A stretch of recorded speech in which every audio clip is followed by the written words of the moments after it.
تین چیزیں آپ بتائیں جن پہ اگر کام کر لیا جائے تو آنے والے وقت میں بہتری ہو سکتی ہے؟ اچھا، اب ایشو یہ ہے کہ ہم بنیادی طور پہ جس چیز کے عادی رہے ہیں وہ ہمارے یہاں علم کا مطلب ہے تعلیم، تعلیم کا مطلب ہے ڈگری، اور یہ آج کی بات نہیں ہے، کم از کم میں جب سے طالب علم ہوں میں تو یہی دیکھ رہا ہوں۔ اب یہ جو دنیا آ گئی ہے نا سر، اس میں آپ سلیکٹو اسٹڈی نہیں کر سکتے۔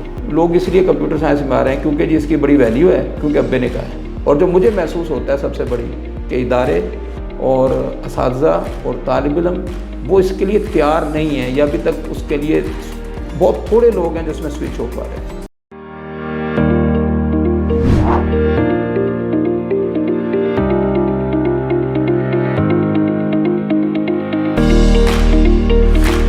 السلام علیکم ناظرین، شیئرنگ آف پروفیشنل وزڈم کے ساتھ میں ہوں آپ کا میزبان علی رحمان خالد۔ ناظرین، جیسا کہ آپ جانتے ہیں کہ ہماری ٹیگ لائن ہے زندگی میں روشنی بنو اور سوچ بدلے گی تو پاکستان بدلے گا۔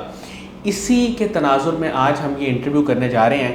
آج جو مہمان ہمارے ساتھ موجود ہیں وہ پاکستان میں جو بی ایس روبوٹکس ہے اس کورس کے پائنیئر ہیں۔ اس کے ساتھ ساتھ ان کے 32 ریسرچ آرٹیکلز اب تک پبلش ہو چکے ہیں۔ پی ایچ ڈی انہوں نے اپنی کی ہوئی ہے الیکٹریکل انجینئرنگ میں، اس کے علاوہ ان کا ایم ایس سی اور ایم فل فزکس میں ہے، کمپیوٹر سائنس بھی انہوں نے پڑھا ہوا ہے۔ ہم ان سے آج یہ جاننے کی کوشش کریں گے کہ اے آئی کی فیلڈ کا فیوچر میں کیا سکوپ ہے، اور جس طرح سے یہ انکریز کر رہی ہے، اور بہت سارے لوگ اس کو کنفیوز بھی کرتے ہیں، چیٹ جی پی ٹی اور جو مختلف اپلیکیشنز ہیں کیا صرف یہی اے آئی ہے یا اس کے علاوہ بھی کچھ روبوٹکس، اے آئی اور آئی او ٹی 4.0 جو ہے، جو انڈسٹری کا ایک پورا چینج تھا، اس کے حوالے سے بھی ہم ان سے بات کرنے کی کوشش کریں گے۔ اور سب سے بڑی بات جو یہ ہے پاکستان کے حوالے سے کہ ہم انوویشن اور ٹیکنالوجی میں باقی کنٹریز سے اتنا پیچھے کیوں ہیں، اس کی وجوہات کیا ہیں اور ان کو اوور کم کیسے کیا جا سکتا ہے، یہ بھی بات آج ہم ان سے کریں گے۔ السلام علیکم محمد طاہر مشتاق صاحب، کیسے ہیں آپ؟ وعلیکم السلام، اللہ کا شکر ہے۔ سر، آپ کئی برسوں سے بطور ٹیچر یو ایم ٹی میں جو ہے وہ پڑھا بھی رہے ہیں۔ سر، میں آغاز یہاں سے کرنا چاہتا ہوں کہ کمپیوٹر سائنس میں، انجینئرنگ میں آپ کا انٹرسٹ کب اور کس طرح ڈیولپ ہوا؟ بنیادی طور پہ جو میرا انٹرسٹ تھا وہ ایم ایس سی فزکس تھی۔ صحیح۔ میں نے گورنمنٹ کالج لاہور سے 1996 میں ایم ایس سی فزکس کی، اور اس کے بعد جو میرا دوسرا ادارہ تھا جس کو میں نے جوائن کیا وہ یو ایم ٹی تھا۔ اچھا۔ تو یو ایم ٹی میں 99 سے 2004 تک ہم نے کام کیا۔ اس دوران ہم لوگ کمپیوٹر سائنس ڈپارٹمنٹ میں تھے اور وہاں ہم فزکس پڑھایا کرتے تھے، فزکس اور الیکٹرانکس اور ڈی ایل ڈی۔ تو ہمارے مرحوم ریکٹر تھے حسن سید مراد صاحب، ان کی سوچ یہ تھی کہ ہمیں جو بھی آپ کسی بھی فیلڈ میں ہیں لیکن آپ کو کمپیوٹر سائنس سیکھنی چاہیے، تو اس کے بغیر گزارا نہیں ہے۔ تو اس حوالے سے انہوں نے ہمارا جو داخلہ ہے وہ پنجاب یونیورسٹی میں کرایا، P U C I T میں، اور وہاں سے M S C computer science کی۔ تو اس کے بعد یہ ہوا کہ 2004 میں ہمارے ایک استاد تھے سلیم خان صاحب، تو ہم ان سے خاصے متاثر تھے اور ان کے ساتھ کام کرتے تھے، تو انہوں نے دعوت دی کہ آپ گورنمنٹ کالج لاہور میں آ جائیں۔ تو گورنمنٹ کالج لاہور میں نے وہاں پہ ٹیلی کمیونیکیشن ڈپارٹمنٹ کو جوائن کیا، اور وہاں کے جو وی سی تھے ان کا خیال یہ تھا کہ جی ہر بندے کو ایم فل بھی کرنی چاہیے، تو اس چکر میں ہم نے ایم فل بھی کر لی۔ تو ایم فل کے دوران جو ہوا یہ کہ ہمارے استاد تھے سلیم خان صاحب، وہ یہ سمجھتے تھے کہ الیکٹرانکس کے بغیر پاکستان میں ترقی نہیں ہو سکتی۔ ٹھیک ہے۔ تو سلیم صاحب نے ایک سوچا، اور اس کے بعد ایک بی ایس سی الیکٹرانکس کا ڈپارٹمنٹ انہوں نے ڈیولپ کیا۔ تو میں اس ٹیم کا حصہ تھا، سلیم صاحب، میں، علی آصف، ہم 3 لوگ تھے جنہوں نے تقریباً 3 مہینے میں یہ پورا ڈپارٹمنٹ اور کریکولم اور یہ ساری چیزیں ڈیزائن کی۔ تو ان کو میری بات اتنی اچھی لگی کہ انہوں نے کہا کہ نہیں تم جو ہے نا آئندہ اس طرح کرو کہ ایم فل کے بعد انہوں نے کہا کہ بھئی ہمیں تو پی ایچ ڈی الیکٹرانکس کے لوگ چاہیے، تو انہوں نے پھر کہا کہ آپ پی ایچ ڈی کریں۔ اچھا، اس وقت میں اوور ایج ہو چکا تھا، تو گورنمنٹ کالج کی ہسٹری کا یہ شاید پہلا واقعہ ہوگا کہ جس میں محترم خالد آفتاب صاحب ہمارے وائس چانسلر تھے، تو انہوں نے مہربانی کی اور ہمیں این او سی دیا اور ہم پی ایچ ڈی کرنے چلے گئے۔ تو میرا بنیادی طور پہ داخلہ جو ہوا تھا وہ کمپیوٹر سائنس میں پی ایچ ڈی میں ہوا تھا، لیکن سلیم صاحب کا خیال یہ تھا کہ جو آنے والا دور ہے اس میں آپ کو P H D electrical engineering کرنی چاہیے، اور اس میں آپ کو وائرلیس کمیونیکیشن پہ کام کرنا چاہیے۔ تو میں نے پھر پی ایچ ڈی میں جو ایک نیا ایریا ہے پاکستان میں، شاید ہی اسے کوئی جانتا ہو، کوگنیٹیو ریڈیو کمیونیکیشن نیٹورکس جو ہے اس پہ میں نے کام کیا، اور اس میں جو میرا کام تھا وہ بنیادی طور پہ ناسا اور عیسیٰ کے ساتھ میرا کام تھا۔ تو وہ پھر 2012 میں پی ایچ ڈی ہوئی، تو پھر اس پہ ہم واپس آ گئے، اور واپس آنے کے بعد حسن صاحب مرحوم کی یہ خواہش تھی کہ میں انہیں جوائن کروں، تو میں جب پاکستان آیا تو میں نے اس وقت مجھے یورپین یونین سے، ایران سے، دبئی سے آفر تھی، وہ ہم نے چھوڑی. پھر یہاں آنے کے بعد نس سے آفر تھی، پنجاب یونیورسٹی سے تھی اور قوم سیٹ سے تھی. لیکن حسن صاحب کی محبت ایسی تھی کہ بس ہم نے پھر UMT کو جوائن کر لیا. صحیح. اچھا سر، IoT جو انڈسٹریل ریولوشن 4.0 ہے یا 4.0 ہے، یہ اس کا کیا کانسیپٹ ہے اور یہ ابھی کرنٹلی کیا کیا کام ہو رہا ہے اس کے تحت؟ اچھا، اس میں جو بنیادی طور پہ بات یہ ہے کہ دنیا میں جو بڑے بڑے ریولوشن آئے ہیں ان کو انڈسٹری 0، یہ پہیے کی ایجاد، انڈسٹری 1، میٹل کی ایجاد، انڈسٹری 2، یہ mechanical engineering, industry 3، computer science, digitisation, electronics, industry 4.0 اب ہو گیا شروع. تو لکیلی میں نے جب PhD کی تو میرا جو کام تھا وہاں پہ 2 ادارے تھے آسٹریا اور جرمنی میں، انفینیون اور جونیم، تو ہم نے ان کے ساتھ بھی کام کیا. تو انڈسٹری 4.0 جو ہے یہ بنیادی طور پہ اٹانومس وہیکل سے شروع ہوا تھا. یہ جو آج کل آپ ٹیسلا اور اٹانومس گاڑیاں اور یہ ڈرون اور یہ ساری باتیں سن رہے ہیں، اس سے یہ کانسیپٹ شروع ہوا تھا. اور اس کا جو کانسیپٹ ہے وہ یہ ہے کہ آپ at any time, at any point, from anything آپ انفارمیشن لے بھی سکیں، کنٹرول بھی کر سکیں، ڈیٹا دے بھی سکیں. تو مختصر طور پہ یہ جو چیز شروع ہوئی ہے تو اس کا رزلٹ یہ ہے کہ آج دنیا میں اس وقت ورلڈ اکانومی کا $3.5 ٹریلین جو ہے وہ انڈسٹری 4.0 سے متعلق ہے. بالکل ایسے. اور دوسرے نمبر پہ جو بات ہے وہ یہ ہے کہ یہ جو انڈسٹری 4.0 ہے یہ ہر فیلڈ کو چینج کر رہا ہے. اور اس ریولوشن میں اگر کوئی نہیں آئے گا جس کو IoT ہم کہتے ہیں تو وہ قومیں پیچھے رہ جائیں گی، اور جو آ جائے گا وہ آگے نکل جائیں گی. اور یہ بنیادی طور پہ جو ہے یوں سمجھ لیں سادہ الفاظ میں کہ پہلے ہم کہتے تھے یار یہ میں کمپیوٹر سائنس ہوں تو میں کمپیوٹر سائنس میں فلاں فلاں فلاں کا ایکسپرٹ ہوں، میں الیکٹریکل ہوں، میں فلاں فلاں فلاں فلاں کا ایکسپرٹ ہوں. یہ ایک ایسا ریولوشن ہے جو جو کمپیوٹر سائنس کی اور الیکٹریکل انجینئرنگ کی مرجنگ ہے بنیادی طور پہ. ٹھیک ہو. اچھا سر، مجھے یہ بتائیے گا کہ فیوچر میں ایک تو کرنٹلی ابھی آپ کن پروجیکٹس پہ کام کر رہے ہیں پرسنلی جن کو آپ دیکھ رہے ہیں، اور فیوچر میں آپ کا کیا پلان ہے AI سے ریلیٹڈ؟ کیونکہ بہت سارے لوگ نا جو ابھی ریسنٹ ڈیولپمنٹ ہوئی ہے پاکستان میں، ChatGPT ہے یا اس طرح کے اور سافٹ ویئرز ہیں، وہ سمجھتے ہیں کہ شاید صرف آرٹیفیشیل انٹیلیجنس یہیں تک محدود ہے کیونکہ یہ عام انسان تک آ گئی ہے، اس کے موبائل تک آ گئی ہے. لیکن اس کا ایک بہت بڑا کانسیپٹ ہے، میں چاہوں گا وہ تھوڑا سا آپ بتائیں. روبوٹکس. اچھا، اس میں جو میں اس وقت کام کر رہا ہوں بنیادی طور پہ جو میرا جو زیادہ اس وقت زور ہے وہ انڈسٹری 4.0 یعنی IoT کے اوپر ہے. IoT میں جن ایریاز کو اس وقت ہم لوگ پڑھا رہے ہیں، کام کروا رہے ہیں اور ریسرچ کروا رہے ہیں، یعنی وہ ریسرچ ہے BS MS اور PhD لیول کی پلس کورس، وہ ہے سمارٹ ہوم، سمارٹ ایگریکلچر اور کنٹرول شیڈ، اور یہ جو آپ کے بایو فلاک کنٹرول شیڈ میں یہ مرغی اور یہ اپنا کٹا فارم اور یہ ساری چیزیں. اور اس کے علاوہ جو ہے اس میں سمارٹ فیکٹری، اور یہ جو چیزیں ہیں سمارٹ فیکٹری ہے، اس کے علاوہ IoT سیکیورٹی ہے.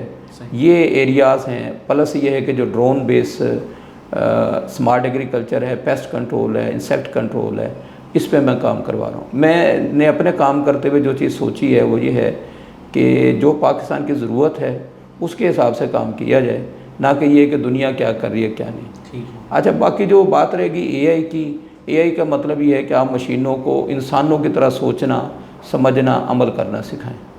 تو جو انڈسٹری 3.0 تھا وہ آٹومیشن کا دور تھا. ابھی اٹانومس ہے. اٹانومس جو ہے وہ AI اور مشین لرننگ کے بغیر نہیں ہو سکتی. باقی یہ ہے کہ جو ظاہر ہے AI کے مختلف ایپ ہیں، اپلیکیشنز ہیں جو ڈیولپ ہو رہے ہیں، ان میں سے ChatGPT ایک ایپ ہے. لیکن یہ سب کچھ نہیں ہے. تو اصل جو چیز ہے وہ یہ ہے کہ جس کو AI میں کام کرنا ہے اس کو بنیادی طور پہ پوری کی پوری کمپیوٹر سائنس کو ہی سمجھنا، عمل کرنا ہے. مثلا AI کا، مشین لرننگ کا جو سب سے زیادہ استعمال ہے وہ کس میں ہے؟ وہ ڈیٹا انالیسس میں ہے. اچھا، ڈیٹا انالیسس کے لیے کیا چیز ضروری ہے؟ اسٹیٹ ضروری ہے. اب وہ کس میں آپ نے AI کو استعمال کرنا ہے؟ اب ہر جگہ تو ChatGPT نے نہیں چلنا ہے. بالکل ایسے. ٹھیک ہے، مطلب وہ یہ ChatGPT ایک ایپ ہے جو آپ کی ہیلپ کرے گی، لیکن بنیادی طور پہ ہر ایک شعبہ زندگی کے اندر، مثلا میڈیکل سائنسز ہے، ہیلتھ کیئر ہے، ڈاکٹروں نے فیصلہ کرنا ہے، اس میں AI مشین لرننگ نے ہر جگہ پہ آپ کے لیے مددگار ہونا ہے. لیکن یوں سمجھ لیں کہ یہ AI مشین لرننگ جو ہے یہ ایک کیچ اپ ہے، فل فوڈ نہیں ہے. صحیح. ٹھیک ہے، آپ کا یعنی ٹائم کم کر دیتی ہے، مطلب ٹائم کم کرے گی، ہیلپ کرے گی. لیکن اگر باقی چیزیں آپ کو نہیں پتہ ہیں تو پھر AI مشین لرننگ آپ کے لیے زیادہ فائدہ مند نہیں ہوگی. مثلا میرے خیال کے مطابق ایک بندہ اگر ایگریکلچر کا ہے اور پلس وہ AI مشین لرننگ کا ہو، پلس وہ سینسرز وینسر جانتا ہو، اسمارٹ ایگریکلچر کی سمجھ، وہ زیادہ فائدہ مند ہے۔ مثلا ہم نے ایک، میں چھوٹے سے پروجیکٹ کا ذکر کرنا چاہ رہا ہوں، ہمارا MBS کا ایک پروجیکٹ ہے، تو ہم نے اسمارٹ ایگریکلچر پہ کام کیا۔ اس میں ہم نے ایک کام کیا، وہ ہے آٹومیٹک ڈرپ اریگیشن سسٹم۔ ٹھیک ہے۔ اب اس آٹومیٹک ڈرپ اریگیشن سسٹم کا مطلب یہ ہے کہ وہ آپ کے علاقے جہاں پانی کی کمی ہے، یعنی جیسے بالکسر سے شروع ہو کے میاں والی، ڈیرہ اسماعیل خان، پورا کا پورا بلوچستان، اگر یہاں پہ آپ یہ آٹومیٹک ڈرپ اریگیشن سسٹم کر لیں تو آپ یہاں پہ ہر طرح کے باغات اور سبزیاں اور یہ سب کچھ اگا سکتے ہیں۔ میں اگر آپ کو یہ کہوں کہ اگر ہم اس کو امپلیمنٹ کر لیں تو آپ کی جو فیوچر باسکٹ ہے، فوڈ باسکٹ، وہ یہ آپ کا اپر پنجاب نہیں ہے، وہ یہ آپ کا میاں والی، بالکسر اور یہ بلوچستان کے علاقے۔ اچھا سر، اس وقت پاکستان کی اگر ہم بات کریں تو امپلیمنٹیشن کی جب بات آتی ہے، نئی انوویشن ٹیکنالوجی جب ہم لانے کی سوچتے ہیں، اس پہ جیسے آپ نے بھی بہت سارے پروجیکٹس کا ذکر کیا، تو اس میں کیا ہرڈلز ہیں، کیا چیلنجز ہیں؟ وہ میں چاہوں گا 2-3 چیزیں آپ بتائیں جن پہ اگر کام کر لیا جائے تو آنے والے وقت میں بہتری ہو سکتی ہے۔ اچھا، اس میں جو میرے خیال کے مطابق تو کہتے ہیں نا، پنجابی کا ایک شعر ہے، کچھ اج بھی راواں اوکھیاں سن، کچھ گلچے غمدہ توک بھی سی، کوئی شہر دا لوگ بھی ظالم سن، کوئی سانو مرندہ شوق بھی سی۔ ٹھیک ہے نیازی صاحب جی جی۔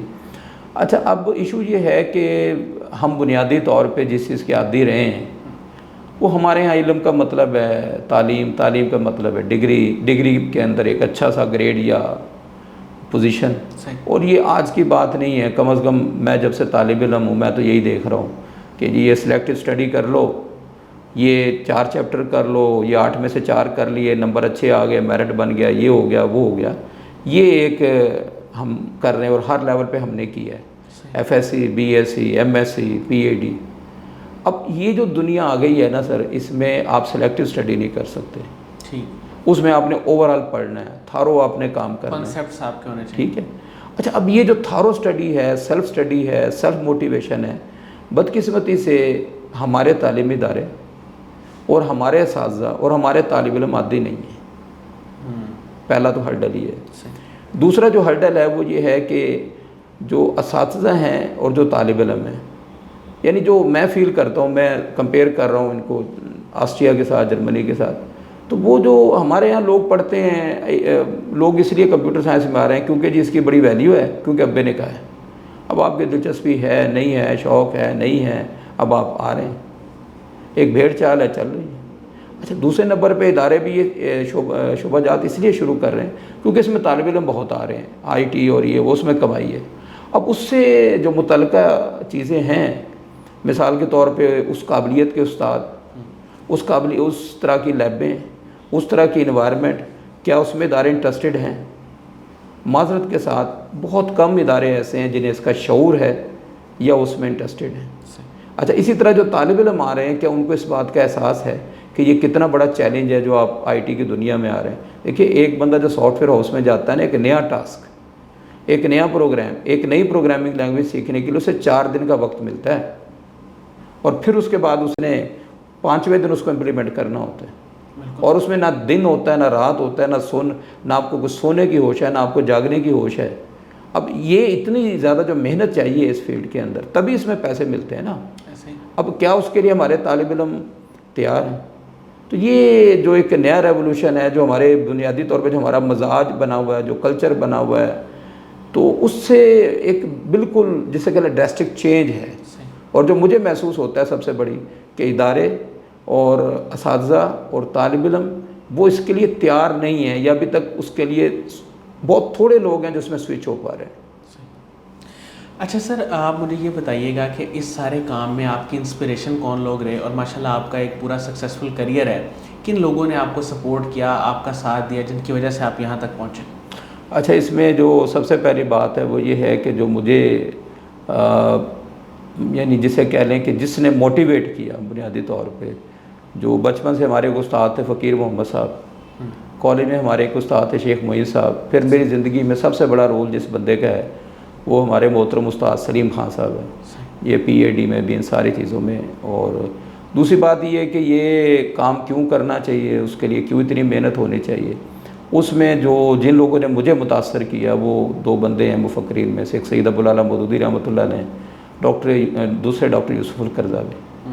تو یوسف القرضاوی مرحوم کی جو ایک کتاب ہے ترجیحات، اس میں انہوں نے ایک بات کہی، انہوں نے کہا کہ اگر امت کے پاس اتنے ماہرین، اتنے سائنٹسٹ، اتنے ٹیکنالوجسٹ نہیں ہوں گے کہ امت اپنے ضرورت کو پورا کر سکے، تو نہ وہ آزاد ہو سکتی ہے، نہ خود مختار ہو سکتی ہے، نہ اپنے وسائل سے فائدہ اٹھا سکتی ہے، نہ اپنے دین پر عمل کر سکتی ہے۔ پھر یہ جو حدیث مبارک ہے، جس نے ایک انسان کی جان بچائی، اس نے ساری انسانیت کی بچائی۔ بے شک۔ اچھا، بھوکے کو کھانا کھلانے کا جو ثواب ہے، تو میری زندگی کے اندر جو چیز ہے وہ یہ ہے کہ یہ جو سارے کے سارے ہیں، میں یہ دیکھتا ہوں کہ اگر میں ایک بندے کو ہنر دے رہا ہوں، سکھا رہا ہوں، تو بنیادی طور پہ میں امت کی ضرورت بھی پوری کر رہا ہوں، میں بھوکے کو کھانا بھی کھلا رہا ہوں۔ بھئی آپ 10 روپے دے کے کسی کو اگر بھیک دے رہے ہیں، اسے بہتر نہیں ہے کہ آپ اسے ہنر دے دیں کہ خود کما کے کر لے جو ہے۔ اور سب سے آخری جو بات ہے، یعنی والد محترم جو ہے وہ ایک بات کہا کرتے تھے، مجھے اکثر لوگ یہ سوال پوچھتے ہیں کہ ڈاکٹر صاحب آپ کو یورپین یونین سے آفر تھی، ایران سے آفر تھی، آپ واپس کیوں آ گئے؟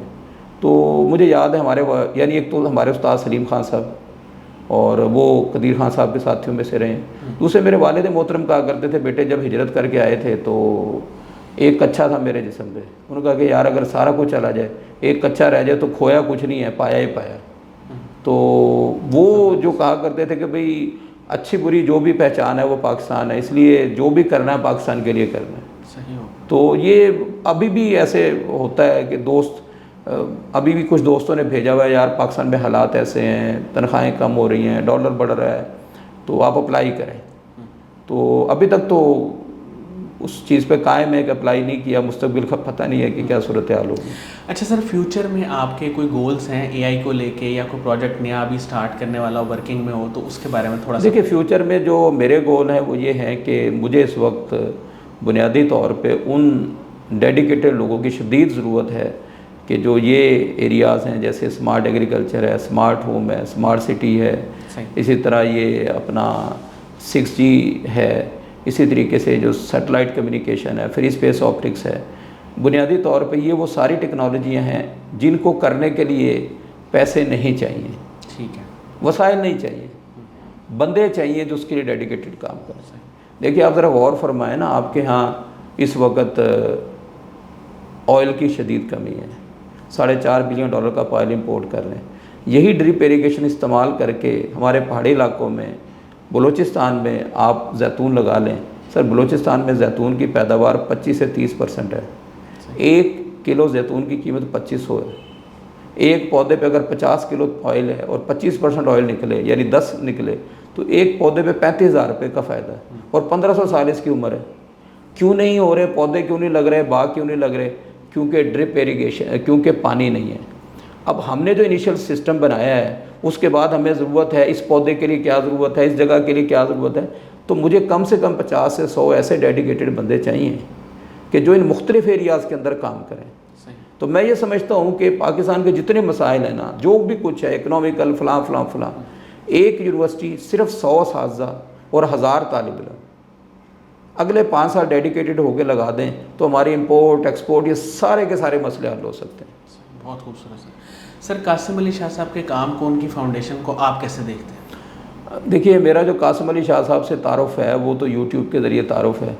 بھائی ہیں ہمارے شاہد بھائی، وہ اکثر ان کے بڑے فین ہیں، تو وہ ان کے لیکچر بھیجتے ہیں، بہت اچھے لیکچر ہیں، مثبت سوچ وہ لوگوں کو دیتے ہیں، خاص طور پہ نوجوانوں کو، اور آگے بڑھنے کا جذبہ دیتے ہیں۔ اللہ تعالیٰ ان کے کام کے اندر برکت ڈالے اور ان کو مزید کام کی توفیق عطا کرے۔ بہت بہت شکریہ محمد طاہر مشتاق صاحب، آپ نے ہمارے لیے وقت نکالا اور اتنی قیمتی گفتگو کی۔ یقین کریں میں دل سے آپ کا شکریہ ادا کرتا ہوں۔